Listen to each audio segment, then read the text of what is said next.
여러분, 오늘 말씀드릴 이야기는 조금 특별합니다. 리플을 보유하고 계시면서 느끼셨던 그 답답함, 그 기다림의 시간들 말이에요. 작년 대비 457% 올랐다고는 하지만 7월 5,000원에 근접하는 가격에서 지금 1,000원 가격대로 내려와서 도대체 언제 진짜 터지는 걸까 하고 계시잖아요. 그런데 만약 제가 여러분께 이런 패턴이 전에도 있었다고 말한다면 어떨까요? 1988년 어떤 그룹이 있었습니다. 그해 실리콘밸리의 한 작은 사무실에서 몇 명의 젊은이들이 모였습니다. 겉보기엔 그저 평범한 스타트업 직원들 같았죠. 하지만 이들은 뭔가 달랐습니다. 그들만이 보고 있던 미래가 있었어요. 당시 사람들은 이들의 아이디어를 비웃었습니다. 은행 없이 돈을 보낸다는 건 말도 안 되는 소리지. 해킹당하면 어쩔 건데? 완전히 미친 생각이야. 세상은 준비되지 않았습니다. 아니, 정확히는 아직 때가 되지 않았습니다. 그런데 이상한 일이 벌어졌습니다. 7년 후 2005년 그들의 회사가 이베이에 매각되었습니다. 그리고 흩어진 젊은이들. 한 명은 전기차 회사를 만들어 자동차 산업을 뒤흔들었습니다. 한 명은 전 세계 직장인들이 사용하는 네트워크를 구축했습니다. 또 다른 한 명은 지금 여러분이 매일 보는 동영상 플랫폼을 탄생시켰습니다. 마지막 한 사람은 정부와 기업의 데이터를 다루는 거대한 회사를 세웠습니다. 이것이 우연일까요? 여러분, 지금 리플을 바라보는 세상의 시선을 보세요. 리플 말이야, 그거 은행 전용 아니야? 너무 중앙화되어 있는 것 같은데 SEC 문제는 어떻게 해결할 건데? 정확히 25년 전과 같은 반응입니다. 그런데 여러분이 이렇게 답답해 하시는 사이에 조용히 어떤 일들이 벌어지고 있는지 아십니까? SEC 소송이 8월에 완전히 끝났습니다. 그들만의 스테이블 코인도 세상에 나왔죠. 전 세계 은행들은 여전히 이 기술을 계속 도입하고 있어요. 하지만 여전히 사람들은 모르고 있습니다. 마치 1988년처럼 말이죠. 패턴이 보이시나요? 그 그룹의 사람들도 7년을 기다렸습니다. 왜일까요? 진정한 혁신은 세상이 준비될 때까지 기다려야 하기 때문입니다. 국경 간 송금 시장 규모가 700조 원입니다. 기존 시스템은 3에서 5일 걸리고 수수료가 7%예요. 반면에 리플은 어떤가요?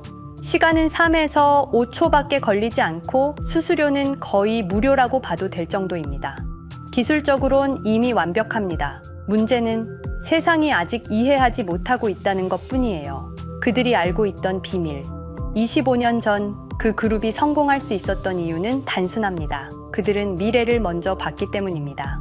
남들이 비웃을 때 준비했고 남들이 깨달을 때는 이미 한참 앞서 있었죠. 지금 리플이 3달러 근처에서 머뭇거리고 있다고요? 작년 대비 457% 상승한 건 그냥 시작일 뿐입니다. 역사는 늘 반복됩니다. 그리고 패턴을 아는 사람들은 이미 준비하고 있습니다.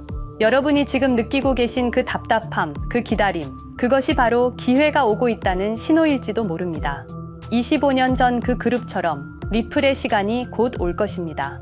그리고 여러분은 이미 올바른 자리에 당당히 서 계신 겁니다.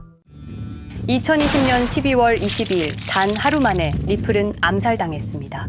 여러분, 제가 오늘 들려드릴 이야기는 단순한 투자 실패담이 아닙니다. 이것은 21세기 가장 정교한 금융 암살 사건에 관한 이야기입니다. 2020년 12월 22일 오후 우리가 투자했던 리플이 하루아침에 반토막이 났습니다. 당시 리플은 63% 급락했습니다.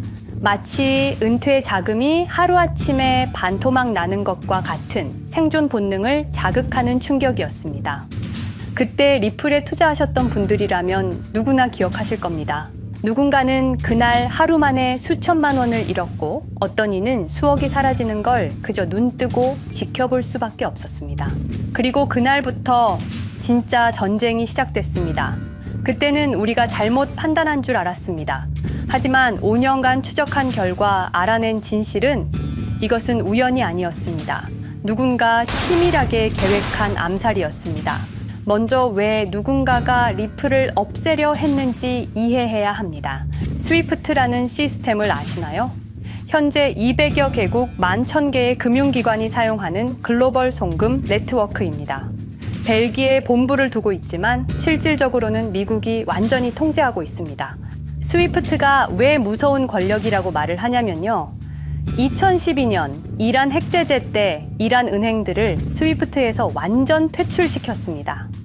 그 결과로 이란의 경제는 즉시 붕괴가 됐죠.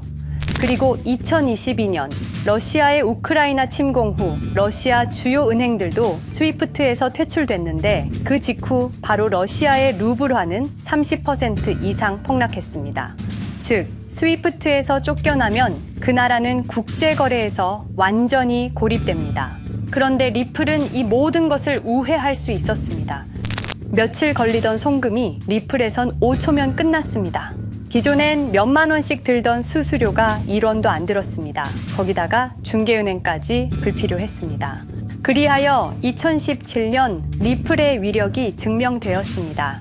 일본 SBI 그룹, 뱅크 오브 아메리카, 산탄데르 은행 등 200개 이상 금융기관이 리플 파트너십을 검토했습니다. 연간 200조 원 규모의 국제 송금 시장에서 리플이 스위프트를 완전히 대체할 수 있다는 것이 증명된 순간, 바로 이때 누군가에게는 생존 위기가 된 것입니다. 리플은 단순한 암호화폐가 아니었습니다.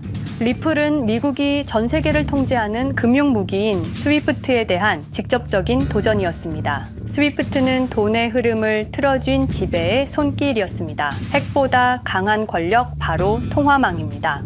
리플 사건을 파헤치다 보니 소름 끼치는 단서들이 발견되기 시작했습니다. 첫 번째 단서, 완벽한 타이밍의 미스터리. 2020년 12월 22일의 타이밍을 분석해 보겠습니다. 12월 22일 오후 9시 30분, SEC 의장 제이 클레이튼은 임기 마지막 12시간을 남기고 전격적으로 리플에 대한 기소를 발표합니다.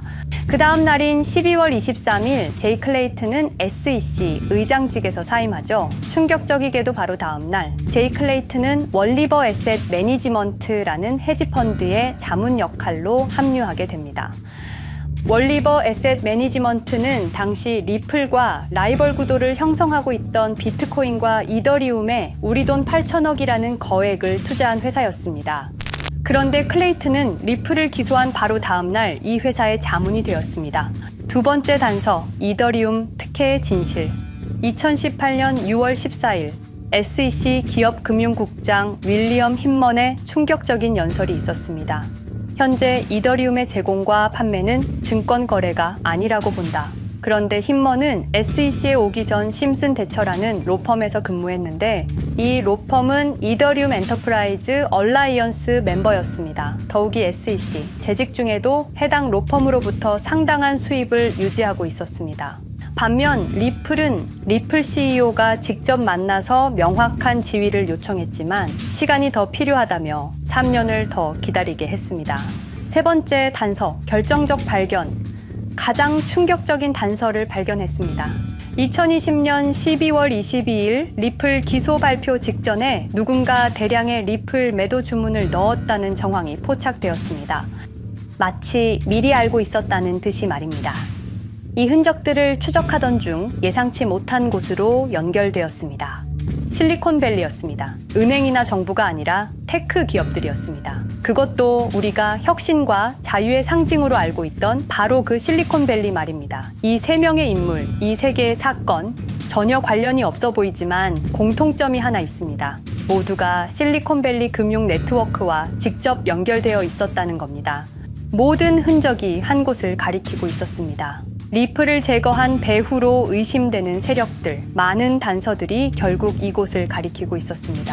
바로 페이팔 마피아라는 이름의 거대한 네트워크였습니다. 2002년 10월 3일 페이팔이 이베이에 매각되었습니다. 이때 페이팔을 퇴사한 50명 중 38명이 새로운 기업을 창업하거나 거대한 투자를 시작했습니다. 그들은 서로 관계를 꾸준히 유지하면서 창업한 기업에 서로 투자하고 때로는 동업하면서 상호 성장하는 거대한 네트워크를 만들어냈습니다. 2025년 현재는 우리나라의 GDP보다 큰 규모의 자산을 움직이는 네트워크가 되었습니다. 이제 그들은 기업가가 아닌 제국의 지배자가 되었습니다. AI, 국방, 금융, 심지어 법까지도 전부 그들의 손안에 들어왔습니다. 그중 핵심 인물이 바로 피터 틸인데요. 팔란티어를 창업한 사람입니다. 팔란티어는 CIA, FBI, 미 국방부 등의 정부기관에 데이터 시스템을 독점으로 공급하고 있습니다. 피터 틸이 직접 설립하거나 자문을 한 회사만 무려 59개나 되는데요. 가장 유명한 사례는 페이스북의 첫 외부 투자자였다는 겁니다. 우리 돈 약 6억 정도를 투자해서 수조 원의 수익을 올렸거든요. 그리고 나서 2025년 트럼프 2기 행정부의 공동인수위원회 의장으로 발탁이 된 인물입니다. 2001년 충격적인 9.11 테러 후 그는 우리의 사기 탐지 기술을 국가 안보에 쓸 수 있다며 2003년 펠런티어를 창업했습니다. 창업과 동시에 CIA의 벤처 펀드 인큐텔로부터 투자를 받았습니다. 그리고 피터 틸은 단순히 사업만 한 것이 아닙니다. 정치인을 직접 키워냈습니다. 현재 미국 부통령인 JD 벤스는 피터 틸의 미스릴 캐피탈에서 일했고 피터 틸의 지원을 받아 나르야 캐피탈을 창업했습니다. 트럼프에게 벤스를 소개한 것도 피터 틸입니다. 그리고 일론 머스크, 우리에게는 테슬라, 스페이스X, 그리고 X로 유명한 인물이죠. 머스크 역시 트럼프 2기 행정부에 입각해서 정부 효율 성부, 도지의 수장으로 일했습니다. 연방정부 전체의 예산 삭감 권한을 가진 엄청난 자리였습니다만 지금은 트럼프와 갈등을 벌이고 있기도 하죠. 그런데 그가 트럼프의 2024년 대선 최대 후원자라는 건 변하지 않습니다. 무려 2억 9,148만 달러, 우리 돈으로 약 4,300억 원을 기부했는데요. 머스크는 그때부터 기술과 권력을 통합하려는 제국 건설에 나섰습니다. AI, 화성, 인터넷, 금융. 이제는 인류의 생각 그 자체까지 장악하려 하고 있습니다. 머스크는 원래 트럼프 지지자가 아니었습니다. 오히려 바이든을 지지했죠. 하지만 바이든 정부가 백악관 전기자동차 정상회담에서 GM과 포드는 초대하고 테슬라의 수장인 자신은 제외시키자 마음의 상처를 입은 머스크는 공화당 지지자로 돌아섰습니다. 그리고 머스크의 시장 조작 능력은 이미 입증되었습니다. 2021년 5월 환경 문제로 비트코인 결제 중단이라는 트윗 하나로 비트코인을 폭락시킨 후 뒤로는 더 싸게 매집했습니다. 그리고 데이비드 sak스, 현재 백악관 AI 및 암호화폐 차르로 있는 인물이죠. 모든 암호화폐 정책 최종 결정권을 가진 자리에도 페이팔 마피아가 장악한 겁니다. 마지막으로 제드 맥켈럽, 우리에게는 리플의 배신자로 알려진 인물인데요. 아시는 것처럼 리플 공동 창업자였지만 리플을 나와서 스텔라루멘을 출시한 사람입니다. 2013년 리플 퇴사 후 90억 개의 리플을 보유한 상태로 갈등을 벌이다가 결국 2022년 7월까지 리플을 완전 매도해서 4조 2천억의 천문학적인 수익을 올렸습니다. 자, 그런데 여기서 기묘한 커넥션이 나오는데요. 2025년 6월 페이팔의 페이팔 USD가 스텔라루멘 체인으로 이전을 발표합니다. 그리고 SEC 의장 제이 클레이튼도 이들과 연결되어 있었습니다. 클레이튼이 리플 기소 후 바로 합류한 월리버 에셋 매니지먼트는 페이팔 마피아들이 투자한 회사였고 원래는 비트코인, 이더리움에 8천억 정도를 투자했다고 알려져 있었지만 올해 초 내부 기밀 문서가 유출되는 사건이 발생합니다. 그 문서에는 스텔라루멘에 700억 가량 투자했다는 사실과 피터 틸의 팔란티어 주식 1조 6천억 원어치, 그리고 페이팔 USD에 대한 투자 내용도 있었습니다. 더욱 충격적인 건 리플 경쟁사들의 집중적인 투자를 이어오고 있었다는 겁니다. 이제 모든 퍼즐이 맞춰지는 느낌이죠. 페이팔 마피아의 리플 제거 작전을 시간 순으로 정리해보자면 1단계, 내부 침투. 제드 맥켈럽이 리플 공동 창업자로 참여해 핵심 기술을 습득한 후 2013년 의도적 갈등 조성 후 퇴사. 90억 개의 리플을 보유한 채 시한폭탄을 설치했습니다. 2단계, 정부 인프라 구축. 피터 틸의 펠런티어가 2003년 CIA 벤처 펀드 투자로 창업 후 2020년까지 주요 정부기관 핵심 시스템을 장악했습니다. 3단계, 경쟁사 특혜 공작. 윌리엄 힌먼을 통해 2018년 6월 이더리움은 증권이 아니다 발언을 이끌어내면서 리플을 3년간 의도적으로 지연시켰습니다. 4단계, 마지막 일격. 제이 클레이튼이 임기 마지막 12시간 전에 리플을 기소한 후 다음 날 사임, 바로 그 다음 날 리플 경쟁사에 투자하는 회사의 자문으로 합류했습니다.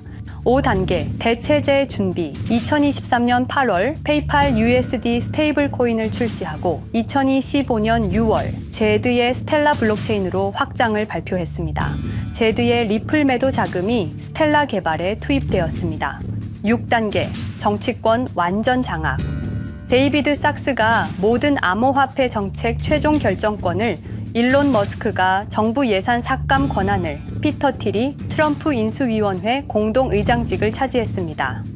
동시에 테크 기업들의 로비 활동도 급증했습니다.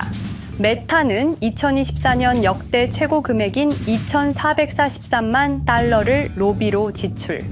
메타의 로비스트는 2016년 31명에서 2024년 65명으로 증가했는데요. 의원 8명당 로비스트 1명을 붙인 꼴입니다. 아마존은 의원 6명당 1명씩 담당 로비스트가 붙을 정도로 규모를 확대했고요. 7단계 경쟁 세력 완전 제거. 데이비드 sak스가 백악관 정책 담당자로 취임한 지 2주 만에 리플이 지난 수년간 워싱턴에 배치해 놓은 주요 로비스트들이 하루아침에 모두 축출되었습니다.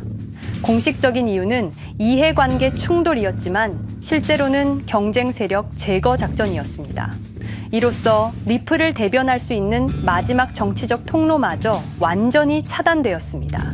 페이팔 마피아의 계획은 리플 공격이 끝이 아니었습니다. 현재 새로운 타겟을 노리고 있습니다. 그리고 그 타겟은 단순한 암호화폐가 아닙니다. 그건 머스크조차 경계할 수밖에 없는 존재, 통제 불가능한 AI 코인이었습니다. 리플에 대한 공격이 성공한 것처럼 보이지만 그들이 아직 해결하지 못한 하나의 문제가 남아 있습니다. 한 AI 코인이 일론 머스크의 테슬라 AI와 xAI를 위협할 수 있는 기술력을 가지고 있다는 것입니다. 그래서 전략이 바뀌었습니다.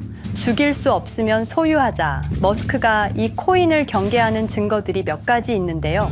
지난 6개월간 머스크의 행동 변화가 포착되었습니다. xAI에 대한 급격한 추가 투자 발표가 이어졌고 테슬라 AI 개발 속도를 급격히 가속화시키고 있습니다.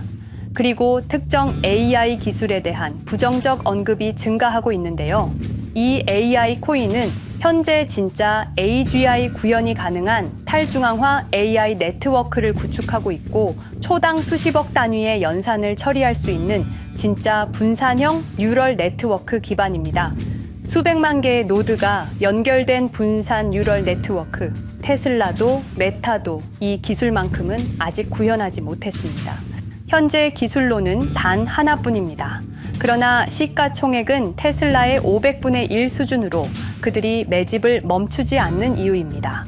2025년 초, 이 코인의 공식 계정이 X 플랫폼에서 노출 차단된 정황이 포착됐습니다. 광고 계정도 중지됐고 해당 코인에 대한 설명 영상들도 순식간에 사라졌습니다.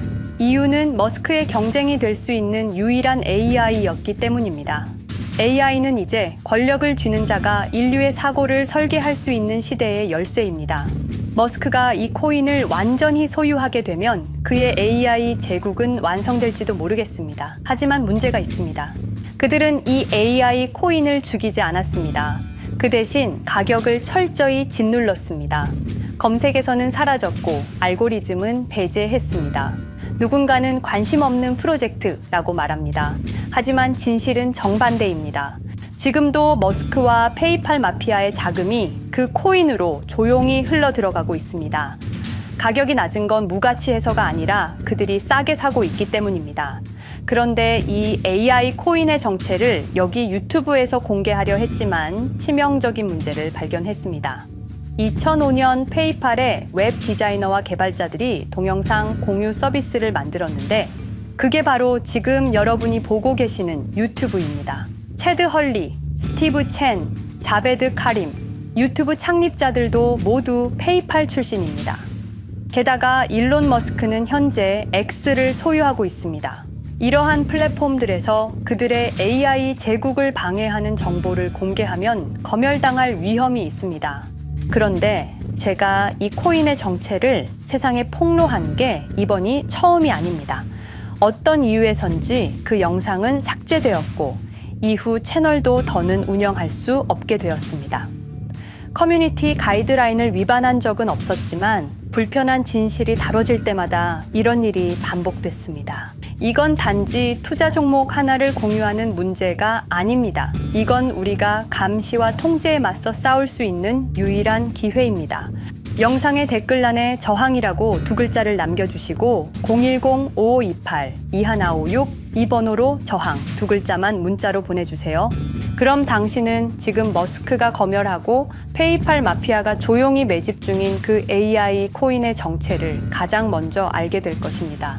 우리는 지금 역사의 분수령을 지나고 있습니다. 진정한 탈중앙화 금융이 실현될 뻔했지만 페이팔 마피아의 방해로 더 강력하고 교묘한 지배자들이 통제하는 세상이 오고 있습니다.